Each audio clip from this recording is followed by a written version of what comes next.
A majority of Australians support marriage equality. They want us to make it happen. But a plebiscite is not the right way for us to do the right thing.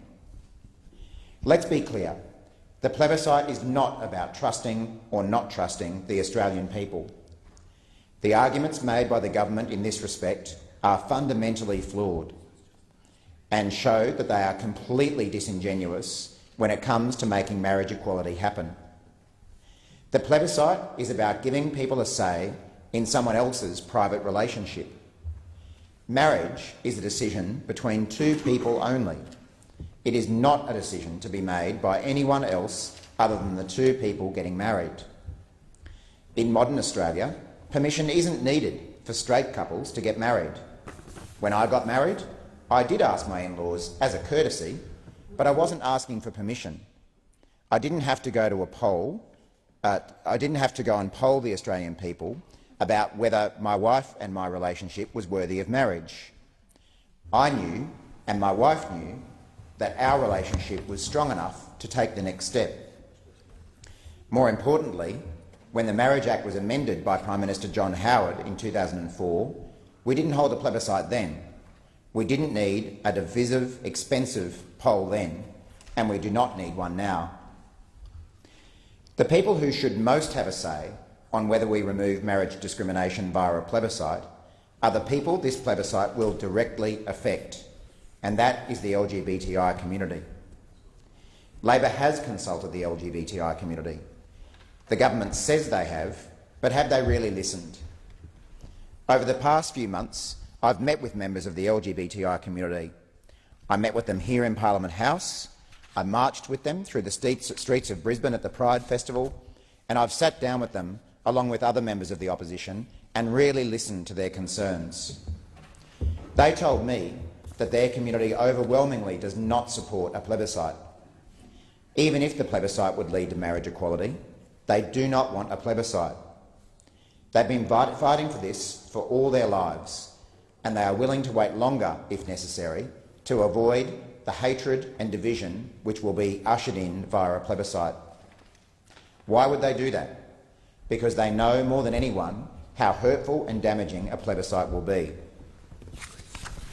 The LGBTI community have lived a majority of their lives in fear, pretending to be someone else and afraid of what people might say. They hear constantly and are told every day by our cultural conventions that there's something wrong and different about them. I can't tell you the number of occasions when friends of mine have talked about their partners, and it's presumed that they're talking about someone of the opposite sex. At one level, that's a normal reaction from people, but it just does show that each and every single day, LGBTI people run up against presumptions and assumptions that are very, very hurtful to them. It's why the mental health of LGBTI people is among the poorest in Australia. Beyond Blue has called for this parliament to end marriage discrimination, saying that all Australians deserve the opportunity to express their love and commitment through marriage, regardless of how they identify. The sense of loss, hurt and discrimination experienced by those who are denied this opportunity is profound. Lesbian, gay and bisexual Australians are twice as likely to have a high level of psychological distress as their heterosexual peers. LGBTI people have the highest rates of suicide of any population in Australia. The elevated risk of mental ill health and suicide among LGBTI people is not due to their sexuality, their sex or their gender identity in and of themselves, but it's due to discrimination and exclusion, which are key determinants of someone's health. This is particularly an issue for the LGBTI community in regional parts of Australia, including regional Queensland. I have many friends who've suffered abuse. I have friends who've been violently attacked. I have friends who've been afraid to be who they are because it's taken us so long to get to a point where we silence the notion that there is something unnatural or abnormal with gay and lesbian people. I have friends who are in happy, fulfilling relationships today, but still suffer now from years of being discriminated against. Despite the leaps and bounds made towards equality, our country is still not a safe place for LGBTI people.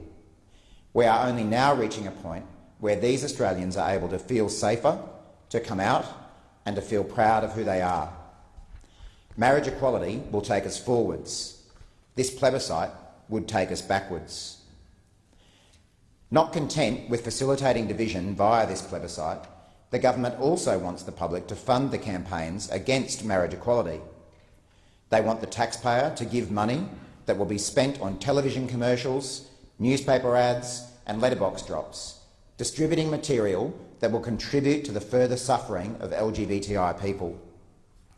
If there is some doubt or naivety from those opposite that the No campaign will be civil and respectful when they seek to justify why LGBTI people should not be equal, then it is clear that they have not been listening to what is already being said about this issue. The Australian Christian Lobby has said that they will spend the money on advertising that has nothing to do with marriage equality.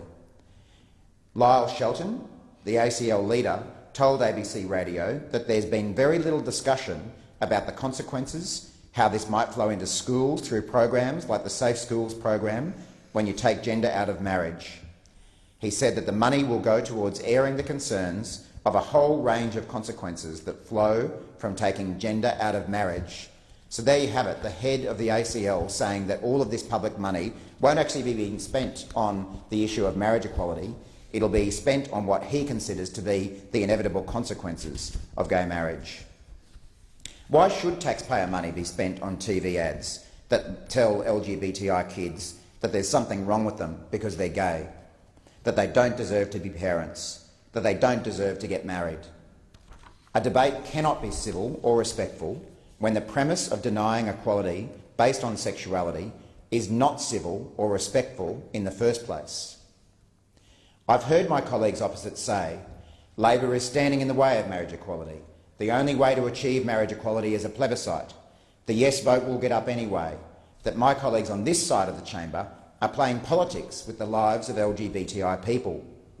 That is probably the most disrespectful thing that's been said in this debate so far, because my colleagues on the other side know, as well as we do, that they are playing politics with this matter.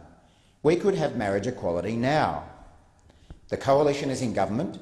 Indeed, Malcolm Turnbull's our Prime Minister, and when he toppled Tony Abbott, he had the opportunity to do away with Abbott's plebiscite policy. But he hasn't done that because, despite saying that he supports marriage equality, he's hamstrung by the far right of his party.